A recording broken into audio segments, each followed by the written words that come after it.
Pancho Villa. Ang orihinal na ngalan niya ay Francisco Gilledo. Si Francisco, kaibigan, ay ipinanganak sa Negros Occidental noong August 1, 1901.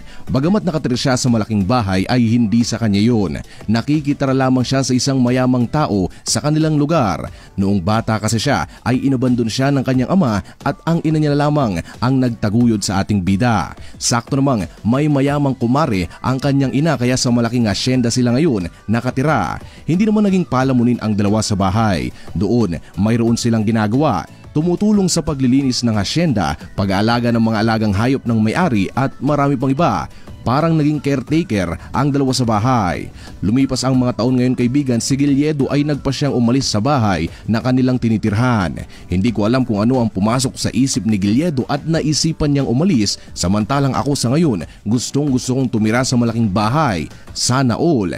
Pero kung lalaliman mo ang pag-iisip ay kaya natin siya naitampok sa video natin ngayon ay dahil nagbunga ang ginawa niyang pag-alis. Hindi malinaw, kaibigan, ang dahilan, pero kumbaga kung hindi siya umalis ay baka hindi siya naging isang magaling na boksingero at naging world champion ngayon. Sa kanyang pag-alis, kaibigan, ang naging trabaho niya ay ang tinatawag na boot black. Para mas maintindihan ay paghihiwalay natin ang boot at black at malalaman mo ang sagot. Taga-itim ng boots o sapatos. Shoe shiner kumbaga. Dito sa kanyang naging trabaho ay nakatagpo siya ng isang kaibigan kung saan isa siyang local boxer. Dumadayo at nakikipagduelo sa mga baryo-baryo. Dito na ngayon nagkaroon ng interes si Gilledo na pasukin ang larangan ng boxing. Paminsan-minsan ay nakikipag-spar siya sa kanyang mga kaibigan. Nang makitaan ng galing at bilis sa boxing, tipong wala nang makatalo sa kanya at lahat ng kaibigan niya ay bugbog sarado, ay unti-unti siyang nag-upgrade. Sumali siya sa pagiging professional boxer at noong 1919 ginanap ang kanyang unang laban kay Alberto Castro. Maiba tayo, kaibigan, hindi nyo ba napapansin yung mga lumang pangalan ng mga Pilipino ay talagang tunog lalaki? Tulad na lang ng ating bida, Francisco Villaruel Gilledo, Alberto Castro, Roberto Di Maculangan. Samantalang ngayon, nag-google ako at napaisip ano kaya ang mga trending na pangalan ng mga baby boy ngayong 2020. At kaibigan, you are in for a treat. Ang ilan sa mga popular na pangalan sa Pilipinas ay ang mga sumusunod: Alab, Amihan, Bughaw, Dakila, Habagat, Kidlat at Lakas. Hindi ko alam kung bagyo ba ang tinutukoy ng site na ito, pero konting-konti na lang, kaibigan. Kulang na lamang siguro ang 4 na brilyante at magiging engkantadya na ang buong Pilipinas.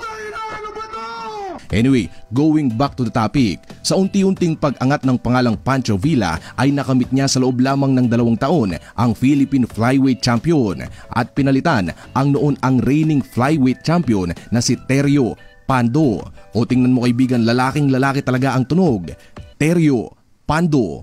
Pero ang pagiging kampiyon ng ating bida ay unti-unting magiging matamlay. Tipong pagkatapos niyang maging kampiyon dito sa Pilipinas ay nagpahinga siya. At alam niyo ba kung bakit? Dahil sa babae. Tama, kaibigan, ang mga babae talaga ay walang maidudulot na maganda sa mga buhay natin. Siyempre, biro lang yun. Mahal na mahal ko kayong mga babae na nanonood dito sa channel natin. Ang siste kasi, kaibigan, ay matapos niyang mapanalunan ang kampyonato sa boxing ay ang sinubukan niya namang kunin ay ang matamis na oo ng kanyang nililigawan. Pero kung sa boxing ay panalo siya ay dito hindi. Ang nangyari ngayon, kaibigan, sa ating bida ay nalungkot ng sobra at nawalan ng gana sa buhay. Pero due to public demand ng mga Pilipino noon ay bumalik siya sa boxing at muling sumampa sa ring. Marami rin ang mga batikang boxing promoter ang siyang hinimok siya para pasukin muli ang boxing. Ilan sa mga ito ay si Frank E. Churchill at isang boxing manager na si Paquito Villa. At ayun, unti-unti na namang nagiging matunog ang pangalan ng ating bida. Noong 1922 ay nakatanggap siya ng imbitasyon para lumaban sa Estados Unidos. Tinanggap niya ito, kaibigan, at nakipaglaban siya kay Enrique. At ito ang naging marka ng pinakaunang panalo niya sa labas ng Pilipinas. Para ngayong naging bayad sa kuryente at tubig ang mga sumunod niyang laban. Hindi naman ito malaki ang laban, pero at least nailalagay ito sa mga naipanalo niyang laban laban. June 7, 1922 nang natalo niya si Abe Goldstein. August 22 naman si Frankie Gennaro. Nilabanan niya rin ang reigning American flyweight champion noon na si Johnny Buff at alam niyo na siguro ang nangyari. Nasungkit niya ang American flyweight champion. Naitumba niya ang kalaban sa 11th round. Dumaan ng isang taon ay muli siyang lumaban. Nakataya sa laban na ito kaibigan ang kakakuha niya lang na American flyweight champion. Pero tulad nga ng laging sinasabi, you can't have it all. Paminsan-minsan ay nadadapa tayo sa buhay. Natalo siya sa laban at naipasa sa kalaban ang belt. Pero kaibigan, what goes down must go up, ika nga. Binaliktad ko lang yung kilalang quote pero you know what I mean naman. Sinubukan niya ngayong sungkitin ang bakante noong World Flyweight Champion belt at ang nakapintong laban niya ay kay Wild. Maginoong tao si Wild at hindi naman mayabang. Sabi pa niya sa isang interview bago ang laban, I appreciate the fact that in Villa, I am going to meet one of the toughest little men in boxing.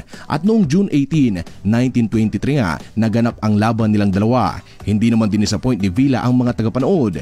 Walang ibang sigaw ang mga tao noon kundi ang salitang Viva Villa, Viva Villa. Ang laban kaibigan ay nagtapos sa pagkakahimbing sa ring ni Wild sa ikapitong round. Tulog siya kaibigan. Sa totoo niyan, ang kamao ng ating bida ang nagpatigil kay Wild sa pagboboxing. Ano kaibigan, sasabayan niyo ba ako sa sasabihin ko? 1, 2, 3, go! Galing ng Pilipino, iwagayway! At ayun na nga, natunugan ito ng general noon na si Emilio Aguinaldo at sinabihan siyang, congratulations, Pancho, come back to us and defend your title here in the Philippines. At ayun kaibigan, nagkaroon ng magandang heroes welcome at naging maayos ang salubong ng mga Pilipino sa ating bida. Hindi naman tayo binigo ni Pancho Villa. Sa ilang mga laban niya sa loob mismo ng Pilipinas ay tagumpay niyang dinepensahan ang belt sa mga kalabang boksingero. Pero ang ating bida ay maagang mamamaalam sa kanyang mga fans dahil 2 taon mula nung napanalunan niya ang kampyonato ay binawian siya ng buhay. Hindi dahil sa sakit kaibigan o ano pero dahil sa pakikipaglaban mismo sa loob ng ring. At ito ang kwento dyan. Bumalik ang ating bida kasi sa US para sa non-title fight laban kay Jimmy McLarnin. Ito kaibigan ay nakaschedule noong July 4, 1925 sa San Francisco. Sa mga sumunod na round kaibigan ay napansin ng maraming tao ang mabilis na pamamaga ng mukha ni Pancho. Hindi dahil sa lakas ng suntok ng kalaban kundi dahil base sa mga news article noon, oras bago ang laban ay nagpabunot ng ngipin si Pancho. Hindi matiis kasi ni Pancho ang sakit ng ngipin kaya napilitan siyang ipabunot ito. Tinanong siya ngayon ng mga kasama niya kung kaya pa ba niyang lumaban kahit ganoon na ang kanyang kalagayan. Marami ang nagsabi na wag niya na itong ituloy. Pero ipinagpatuloy ito ng ating bida. Ang ginawa niyang teknik ngayon habang lumalaban ay dumistansya sa kalaban at manatiling nakatayo. Natural, talo siya sa nangyaring laban pero hindi siya napabagsak. 2 o 3 araw ang lumipas matapos ang laban ay marami pa ang ipinatanggal niyang ngipin. Dito nalaman ng mga doktor na may namumuong impeksyon sa kanyang mga bagang.